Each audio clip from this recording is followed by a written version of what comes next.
Juni 2013, di ketinggian antara 800 dan 1.200 meter di atas permukaan laut. Sejumlah peneliti dari berbagai disiplin ilmu bekerja di kawasan Gunung Padang, Cianjur, Jawa Barat. Mereka tidak hanya melakukan penelitian arkeologi, tapi juga penelitian geologi dan geofisika yang menggunakan metode geolistrik, georadar, geomagnet, dan geobor. Ya, jadi situs Gunung Padang ini bukan situs yang sederhana tapi sangat advance, sangat menarik begitu ya. Jadi peradabannya berlapis dan peradaban di bawahnya malah lebih tinggi kelihatannya dari yang di atasnya begitu ya. Jadi yang di atasnya ini dia umurnya sekitar 600 sebelum Masehi, yang di bawahnya 4000 sebelum Masehi, dan itu sudah kelihatannya sudah mengenal ada teknologi semennya begitu. Kemudian susunan batuannya pun sudah sangat rapih begitu ya. Sebelum tahun 2010, Gunung Padang kurang populer. Gunung Padang lebih dikenal sebagai tempat wisata sejarah dan tempat pemujaan mencari berkah. Namanya tiba-tiba mencuat setelah tim staf khusus Presiden Susilo Bambang Yudhoyono yang menangani bencana alam meneliti kawasan Jawa Barat untuk mengantisipasi kemungkinan Gunung Krakatau meletus. Sebetulnya bukan tertarik, tapi bonus ya. Jadi tahun 2010 itu saya mengumpulkan para ahli-ahli kebumian, ahli-ahli gempa untuk menanyakan apa problem mendasar dari kegempaan kita sejak 2004 yang datang tsunami itu. Salah satu yang dibicarakan waktu itu adalah minimnya data-data kegempaan. Para peneliti dalam tim mitigasi bencana alam atau tim katastrofik purba kemudian menemukan ketidakwajaran pada 4 gunung dalam sesar Lembang, yakni Gunung Sadahurip di Garut, Dago Pakar di Bandung, Gunung Lalakon di Soreang, dan Gunung Padang di Cianjur. Intinya, keempat gunung tidak mungkin terbentuk secara alamiah. Kebetulan Gunung Padang ini masuk ke wilayah penelitian gempa, karena di depannya Gunung Padang ini di sebelah utara ada jalur gempa besar yang namanya Patahan Cimandiri begitu ya. Sehingga saya memang sudah ada data-data topografi, cipralet, dan segala macam. Kemudian saya melihat bukit Gunung Padang ini unik begitu ya. Jadi ada anomali, yaitu yang menyebabkan kemudian saya meneliti bukit Gunung Padang ini. Ketertarikan serupa juga dirasakan tim Ikatan Arsitek Indonesia Cabang Bandung saat meneliti kampung-kampung adat Sunda pada tahun 2009. Di Gunung Padang, mereka tidak sekedar menemukan punden berundak. Ya, pertama itu dari segi tata ruang ya. Tata ruang. Jadi situs Gunung Padang ini posisinya secara makro itu terletak di, kalau bahasa Sunda itu di landeh ya. Landeh. Jadi di atasnya itu pasti ada gunung yang lebih tinggi yang dibiarkan jadi hutan lindung. Jadinya kami kesimpulan waktu itu, walaupun sudah ada statement sebelumnya bahwa situs Gunung Padang itu adalah situs punden berundak terbesar di Asia Tenggara, tapi melihat yang seperti itu malah kami melakukan survei berikut kajian yang kami yakin bahwa situs ini justru punden berundak terbesar di dunia. Sejumlah pakar arkeologi pun kemudian bergabung dengan tim arsitek dan tim katastrofik purba. Mereka disebut tim riset terpadu mandiri atau singkatnya tim mandiri. Nah, hasil riset kami di tahun 2012 menunjukkan bahwa situs ini bukan hanya yang 3.000 meter persegi itu, tetapi dia karena bentuknya bukit dan kita sudah periksa seluruh bukit itu, ternyata dia satu bukit itu adalah struktur atau bangunan yang dibuat oleh manusia yang luasnya mencapai 15 hektar. Itu temuan penting yang pertama. Betapapun menariknya temuan tim mandiri, ternyata sejumlah pihak menentangnya. Budayawan yang tergabung dalam kelompok paguyuban Pasundan menganggap penelitian tim mandiri akan merusak keutuhan situs. Yang saya nyampe ke saya sampai ke saya ke sini, Kang ini ada yang ini masih statement. Ini sampai kami sendiri bingung. Jadi apakah tidak ada pengorganisasian yang baik, yang benar gitu. Saya tidak tahu bahwa ini ada pengeboran segala macam. Begitu pula ahli-ahli di Pusat Penelitian Arkeologi Nasional atau Puslit Arkenas. Mereka cemas metode yang digunakan tim mandiri seperti geobor dan georadar akan merusak situs Gunung Padang dan keluar dari kaidah ekskavasi arkeologi. Sayangnya ketika ditemui, para ilmuwan Arkenas menolak memberikan keterangan. Mereka menyerahkan kepada Direktur Jenderal Kebudayaan, Kacung Marijan, yang juga tidak mau berbicara. Seperti itu maksudnya ya jangan, yang jelas saya nggak mau dipertanyakan dulu. Sementara ini saya off the record dulu. Kecemasan para arkeolog Arkenas ditepis Ali Akbar. Nah, kita radius risetnya itu yang di luar itu.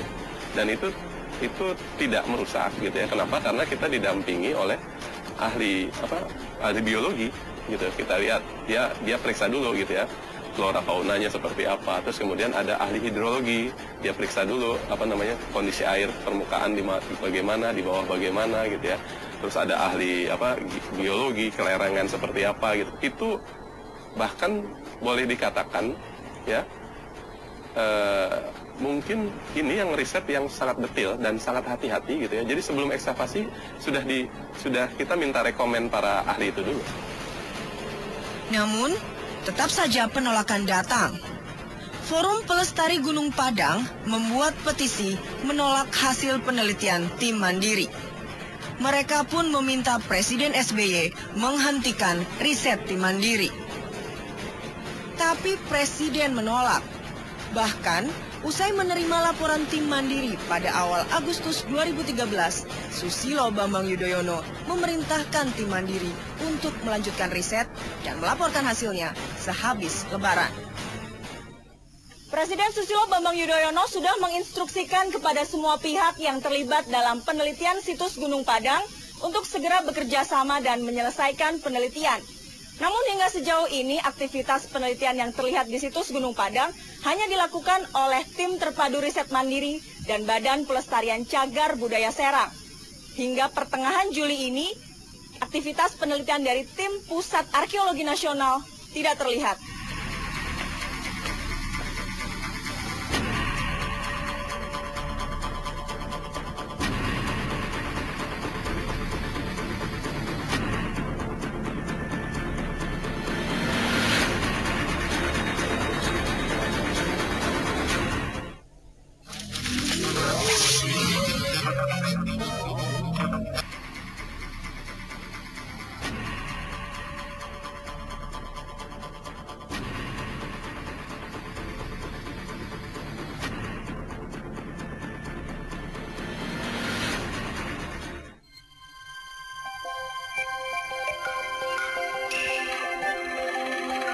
Situs megalitik di Gunung Padang, Cianjur, Jawa Barat diselimuti polemik di antara para ilmuwan. Sebenarnya apa yang diduga berada di balik peninggalan zaman batu purba besar di sana? Apa yang membuatnya demikian istimewa sampai memancing perhatian Presiden Republik Indonesia? 120 tahun silam, peneliti Belanda De Korte dan Verbeek melaporkan sebuah bukit berteras batuan keras andesit di pedalaman Cianjur. Laporan mereka dimuat dalam buletin Dinas Kepurbakalaan Rapporten van de Oudhetinkundigedienst tahun 1914.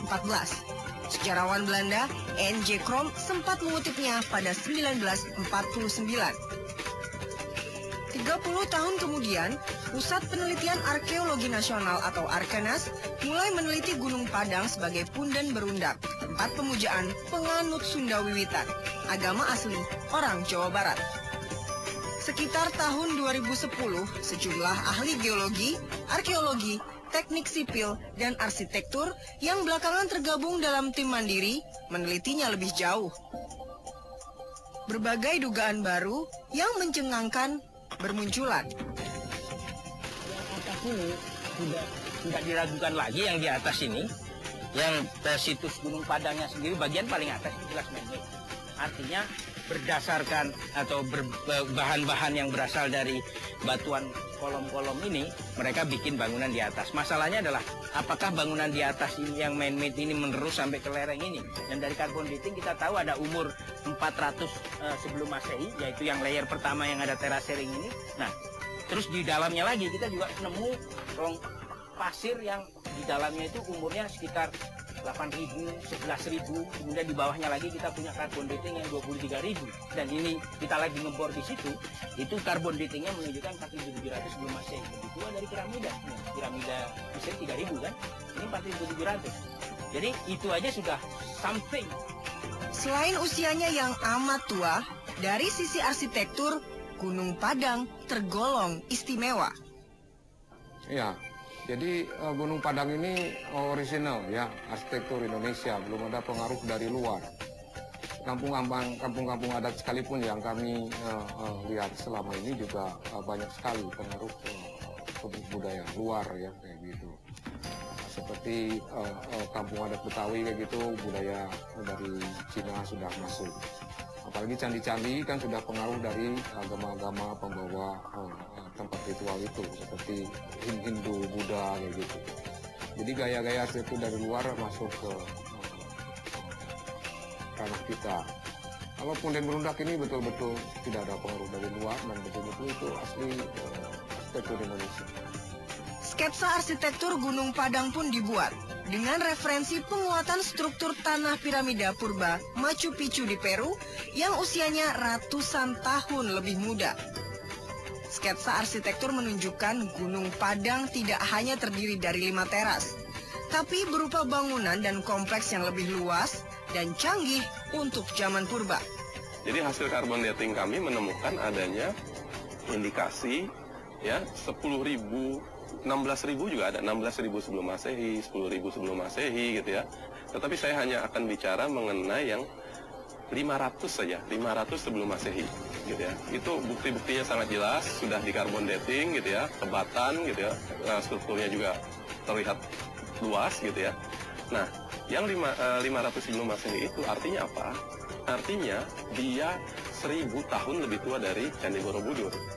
Pengeboran serta metode georadar dan geolistrik kemudian menunjukkan bangunan Gunung Padang menggunakan bahan mirip material zaman modern seperti semen purba. Bahkan, kuat dugaan, di bawah bangunan terdapat ruangan. Ada Pak, ada. Jadi kalau ini kan kita lihat ada batu-batu situs andesit dengan menhir, kemudian ada tanah. Kalau kita gali tanahnya hanya 1 meteran saja, di bawahnya ada hamparan kolom-kolom andesit yang sangat rapi. Lapisan keduanya. Di bawahnya lagi masih ada lagi kalau menurut pencitraan bawah permukaannya. Ada ruang ya, kelihatannya. Berbagai penemuan di Gunung Padang tentu saja dapat mengobrak-abrik urutan sejarah manusia Indonesia menjadi tidak seperti yang dikenal selama ini. Dalam sejarah kebudayaan Indonesia itu masih banyak yang kosong gitu ya. Kita tidak tahu apa yang terjadi pada 2000 sebelum Masehi, 4000 sebelum Masehi. Pengetahuan itu masih jarang gitu ya. Masih jarang gitu ya. Sementara di negara lain itu cukup detail. Mereka punya piramid di Mesir gitu ya. Tembok Cina gitu ya dan seterusnya, tapi kita sangat minim. Jadi riset ini berguna untuk melengkapi sejarah kebudayaan kita gitu ya. Sejarah kebudayaan Indonesia itu dulu seperti apa.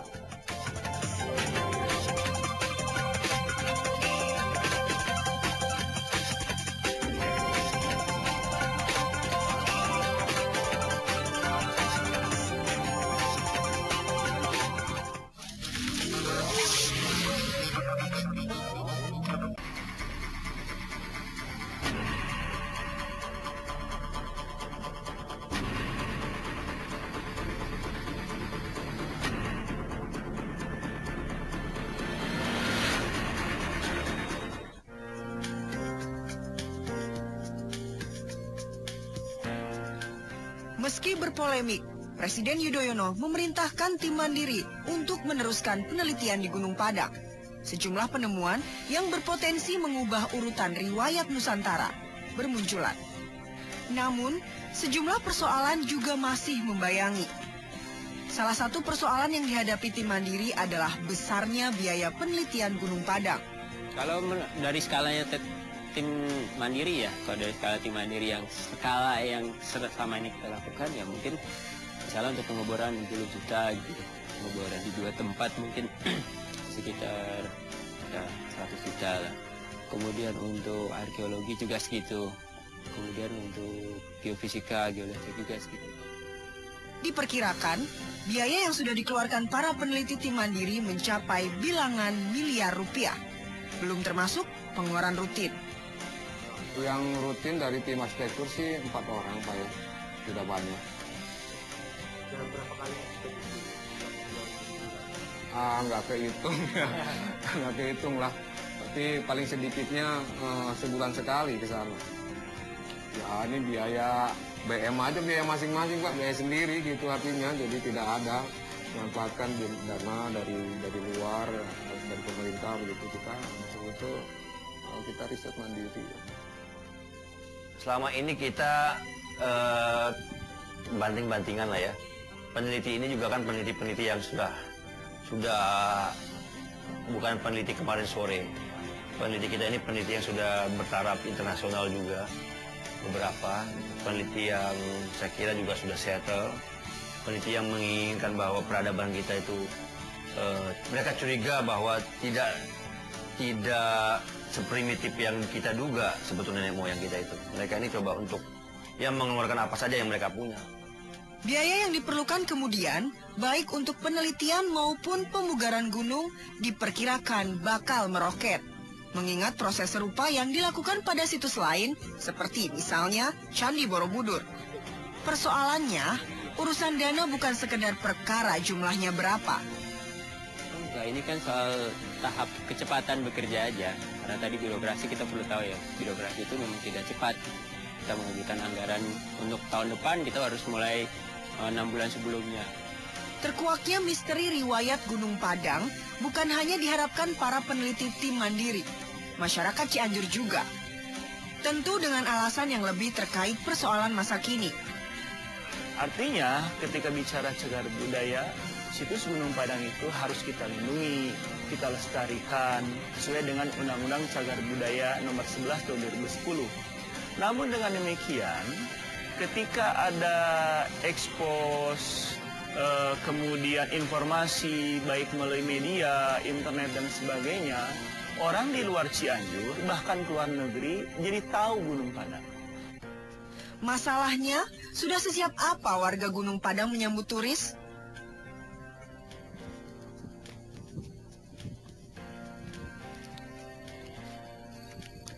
Ya, jalan ini bagus, tapi hanya separuh dari 20 km jalan menuju situs Gunung Padang dari jalan utama Cianjur Sukabumi.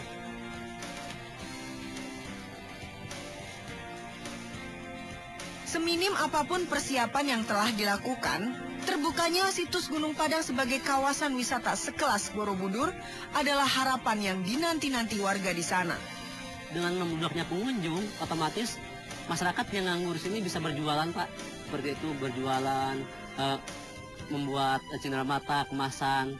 Jadi itu mengurangi untuk pengangguran, yaitu menguntungkan juga buat masyarakat. Bahkan dari tim-tim membantu tim penelitian juga masyarakat dilibatkan. Itu membantu untuk kesejahteraan masyarakat, Pak.